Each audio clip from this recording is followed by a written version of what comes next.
Di balik konflik, hubungan genetik Yahudi dan Arab yang mengejutkan.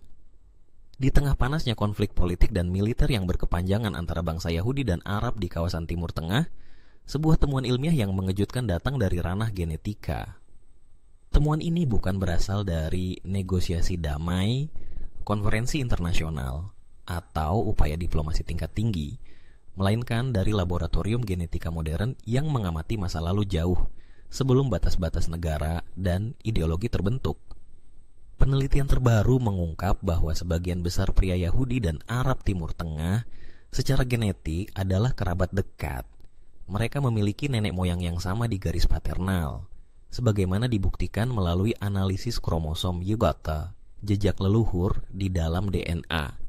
Penelitian ini menjadi sorotan ketika dilaporkan dalam konferensi bergengsi bertajuk Human Origins and Disease yang diselenggarakan di Cold Spring Harbor, New York.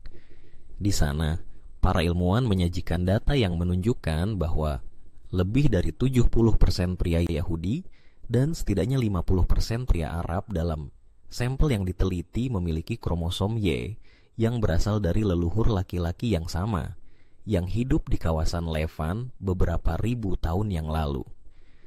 Levan, wilayah geografis yang mencakup Israel, Palestina, Yordania, Lebanon, dan sebagian Suriah serta semenanjung Sinai, telah lama menjadi pusat peradaban manusia. Sejarah mencatat bahwa wilayah ini menjadi tempat kelahiran berbagai agama besar, termasuk Yudaisme, Kristen, dan Islam. Namun, di balik kompleksitas sejarah dan perpecahan agama tersebut, penelitian genetika ini menunjukkan bahwa garis keturunan mereka ternyata berkelindan erat. Peran kromosom WAPA.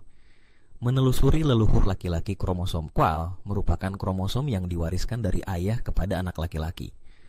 Karena tidak mengalami rekombinasi, pertukaran genetik seperti yang terjadi pada kromosom lain, kromosom ini menjadi alat yang sangat efektif untuk menelusuri garis keturunan paternal secara langsung. Michael Hammer, seorang ahli genetika dari Universitas Arizona di Tucson, telah meneliti kromosom Y dari lebih dari 1.300 pria dari berbagai penjuru dunia. Hasil penelitiannya menunjukkan bahwa kromosom Y dari pria Yahudi dan Arab Timur Tengah hampir tidak dapat dibedakan. Fakta ini menandakan bahwa meskipun saat ini masyarakat Yahudi dan Arab sering terlibat dalam konflik politik dan agama, nenek moyang mereka kemungkinan besar berasal dari populasi inti yang sama, yang telah menghuni kawasan tersebut sejak masa prasejarah. Studi lanjutan oleh ilmuwan Israel. Temuan Hammer menarik perhatian Ariella Oppenheim, seorang ahli genetika dari Universitas Ibrani Yerusalem. Ia memutuskan untuk memperdalam penelitian tersebut, namun dengan pendekatan yang lebih spesifik. Bersama timnya, ia meneliti 119 pria Yahudi dari kelompok Ashkenazi dan Sephardik, serta 3 pria Arab dari kalangan Israel dan Palestina. Tujuannya adalah untuk melihat lebih dekat bagaimana kromosom Y mereka berkembang dan menyebar seiring perjalanan sejarah. Sebagian besar partisipan Yahudi berasal dari diaspora, yakni kelompok Yahudi yang tersebar ke berbagai negara selama ribuan tahun dan baru kembali ke Israel dalam beberapa generasi terakhir. Sementara itu, partisipan Arab cenderung memiliki garis keturunan yang terus-menerus tinggal di kawasan tersebut selama berabad-abad, bahkan mungkin lebih lama. Kesamaan dalam haplogrup dan mikrosatelit. Dalam dunia genetika, haplogrup adalah kumpulan kromosom yang memiliki penanda genetik serupa, menunjukkan bahwa mereka berasal dari satu leluhur yang sama. Dalam studi ini, mayoritas pria Yahudi dan Arab berada dalam hanya 3 haplogrup utama. Ini sangat mencolok, mengingat ada banyak haplogrup yang tersebar di populasi dunia. Selain itu, para peneliti juga memeriksa bagian pendek DNA yang disebut mikrosatelit. Mikrosatelit sangat berguna dalam menelusuri hubungan kekerabatan karena mereka mengalami mutasi secara teratur dan dapat menunjukkan seberapa dekat hubungan genetika antar individu. Mikrosatelit yang dimiliki oleh para partisipan menunjukkan kesamaan yang signifikan, cukup untuk menyimpulkan bahwa mereka memiliki nenek moyang bersama dalam beberapa ribu tahun terakhir. genetika mendobrak batas identitas. Penemuan ini memiliki implikasi besar dalam memahami identitas etnis dan agama yang selama ini seringkali dianggap sebagai pembeda mutlak. Fakta bahwa Yahudi dan Arab memiliki leluhur yang sama di garis paternal dapat membantu mendekonstruksi persepsi bahwa mereka adalah dua kelompok yang sepenuhnya berbeda, baik secara biologis maupun historis. Michael Hammer memberikan apresiasi terhadap studi lanjutan Oppenheim karena berfokus secara rinci pada populasi Yahudi dan Palestina. Ia menyebut penelitian ini sebagai penguatan dari bukti bahwa ada akar bersama yang signifikan dalam populasi ini. Namun, penelitian ini juga menunjukkan bahwa terdapat percampuran genetik tambahan di kalangan Yahudi, terutama dengan populasi Eropa. Hal ini masuk akal, mengingat banyak orang Yahudi dari komunitas Ashkenazi telah tinggal di Eropa selama hampir 1 milenium sebelum akhirnya kembali ke wilayah Timur Tengah pada abad ke-20. Sejarah yang terlupakan.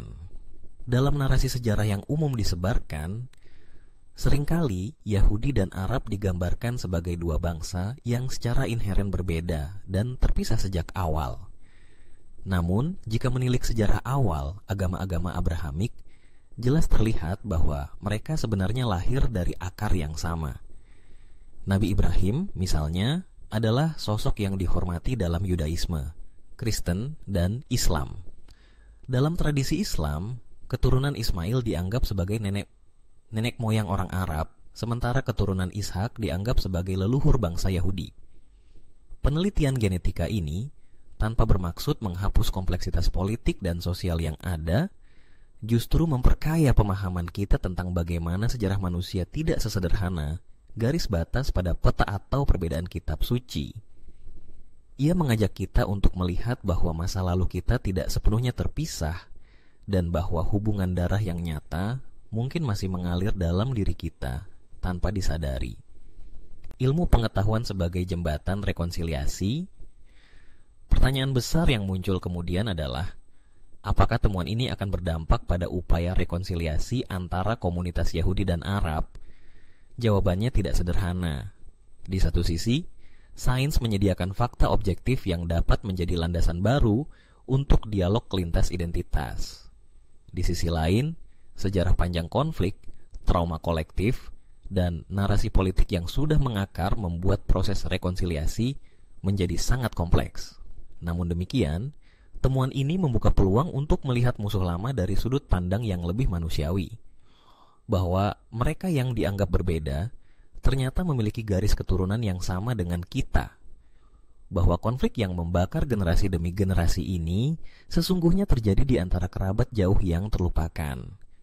Membangun masa depan dengan melihat ke masa lalu. Kisah genetika antara Yahudi dan Arab bukan hanya sekadar fakta ilmiah. Ia adalah narasi mendalam yang menunjukkan betapa rumit dan menyatunya sejarah manusia. Dalam darah mereka yang kini saling berkonflik, mengalir memori leluhur yang sama. Di balik tembok pemisah, kebijakan militer, dan propaganda ideologi, ada bukti ilmiah bahwa mereka adalah sepupu genetik. Sains tidak bisa menyelesaikan konflik politik, namun ia bisa membuka mata. Ia bisa menjadi lentera yang menerangi jalur menuju empati dan pengertian. Ia mengingatkan kita bahwa sebelum ada negara, agama, atau perbatasan, manusia adalah satu spesies dengan sejarah bersama. Dan mungkin, dalam ingatan akan sejarah bersama inilah, yang tertulis bukan hanya dalam buku, tetapi juga dalam gen, kita bisa mulai membangun masa depan yang lebih damai.